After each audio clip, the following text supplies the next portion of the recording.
The freezing air stung Michael Turner's face as he stepped off the night bus, tucking his frayed work jacket tighter around his chest. The clock on the street corner blinked 11:42 p.m. in cold red digits. He rubbed his gloved hands together, but the gloves had holes and the wind found its way through. His steel toe boots, a size too small and stained with oil, thudded quietly along the sidewalk as he made his way to the diner Frankie's 24-hour grill. Not because he had money to spare, but because it was warm and they let him sit in the back with a 1.25 coffee refill. Michael wasn't supposed to be working tonight. He'd picked up the shift because rent was 3 days late, and the landlord was already leaving voicemails that had a sharp edge to them. His daughter Lily, 9 years old and far too wise for her age, had pretended not to notice the silence in the fridge. She always did. She'd become an expert in hope and hunger. At home, their small apartment above a closed thrift shop was barely heated. The radiator rattled more than it warmed, but Lily never complained. She'd simply curl up in his oversized army jacket, pretending it was a blanket fortress. The door to the diner jingled as he stepped inside. Familiar smells wrapped around him-burnt bacon, old coffee, lemon cleaner. Frankie gave him a quick nod from the grill. Michael slid into the back booth, pulled out the dog-eared notebook where he kept track of bills, and tried to focus. The ink was smudged from where coffee had spilled weeks ago. His handwriting had grown smaller, like shrinking it could make the debt disappear. That's when he saw her.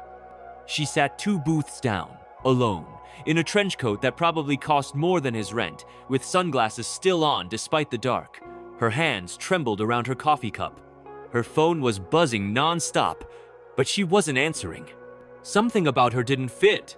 Not here, not now. She looked scared, disoriented, as if she had fled something too fast to process. Michael tried not to stare, but it was hard. Something in his gut told him she wasn't okay. She reminded him of a bird that had flown into a window and hadn't figured out how to fly again.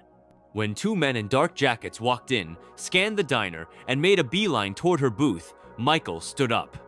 "Evening, gentlemen," he said, stepping between them and the woman.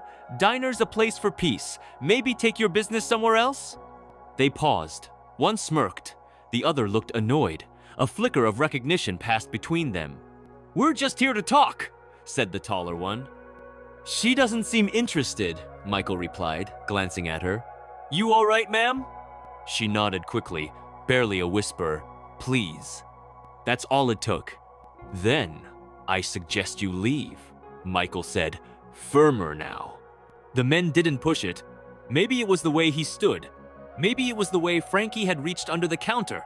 Either way, they backed off, muttered something about not worth it, and left. Michael turned to her. "They gone. You okay?" She removed her sunglasses slowly. Her eyes were red-rimmed, not from anger, but grief and exhaustion. "Thank you," she said. "You didn't have to do that."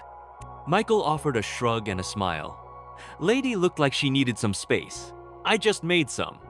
She smiled faintly, a flicker of warmth in her face. "I'm Evelyn. Evelyn Hart." He blinked. The name sounded vaguely familiar, but he couldn't place it. "Michael, just Michael." He sat back down, and to his surprise, she stood and moved toward his booth. "Mind if I sit?" He gestured to the seat across. "Be my guest." They talked. For hours. About nothing. And everything. She didn't say why the men had come. He didn't ask. She asked about his daughter, and his eyes lit up.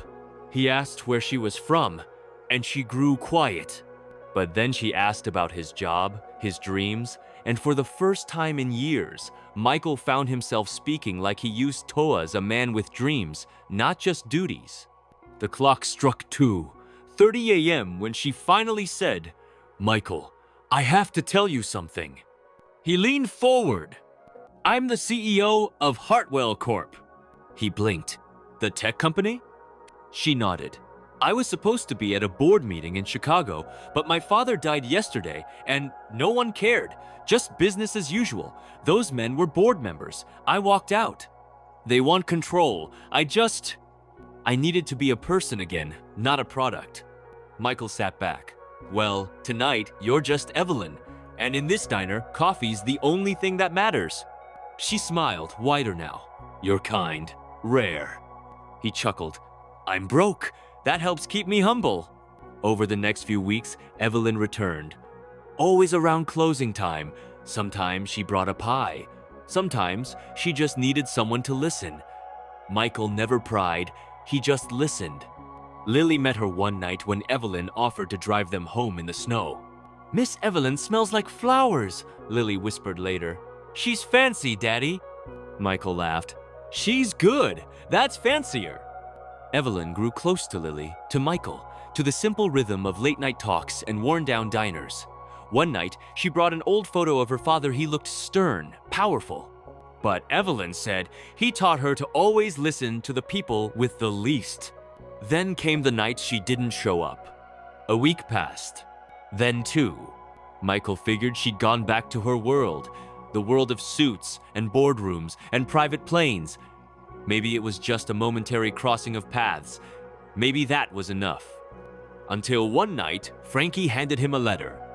Michael, you reminded me what it means to be human, to be safe. I needed that more than I can ever say. I've decided to restructure Hartwell away from greed, toward grace. You'll be the first recipient of our new foundation, the Lily Fund, full college scholarship. New housing, a job offer if you'll have it, Director of Community Engagement. You're already doing the work. Thank you for protecting me, and for seeing me when I didn't know who I was. Yours, Evelyn. Michael sat in the booth, hands trembling. He showed Lily. She screamed, then cried, then hugged him so tight he could barely breathe.